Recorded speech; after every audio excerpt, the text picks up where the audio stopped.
کشمیر کی کہانی۔ کشمیر ایک خوبصورت وادی ہے جو برصغیر کے شمال میں واقع ہے، جسے اس کی قدرتی خوبصورتی، جھیلوں، پہاڑوں اور سرسبز میدانوں کی وجہ سے جنتی اردی کہا جاتا ہے۔ مگر یہ وادی صرف حسن ہی نہیں بلکہ ایک طویل اور پیچیدہ تاریخ بھی رکھتی ہے۔ قدیم دور میں کشمیر بدھ مت اور ہندو مت کا اہم مرکز رہا۔ بعد ازاں یہاں اسلام آیا اور صوفیاء کرام کی تعلیمات سے کشمیری معاشرہ محبت، رواداری اور ثقافت کا گہوارہ بنا۔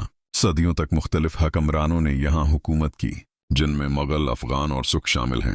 مغل دور میں کشمیر کو خاص اہمیت ملی اور اسے شاہی سیرگاہ کے طور پر استعمال کیا گیا۔ 19ویں صدی میں ڈوگرا حکمرانوں کے زیر اقتدار آنے کے بعد حالات بدلے۔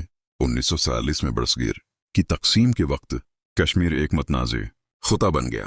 اس وقت سے کشمیر بھارت اور پاکستان کے درمیان اختلاف کا مرکز رہا ہے اور وادی کو کئی جنگوں، سیاسی کشمکش اور عوامی مشکلات کا سامنا کرنا پڑا۔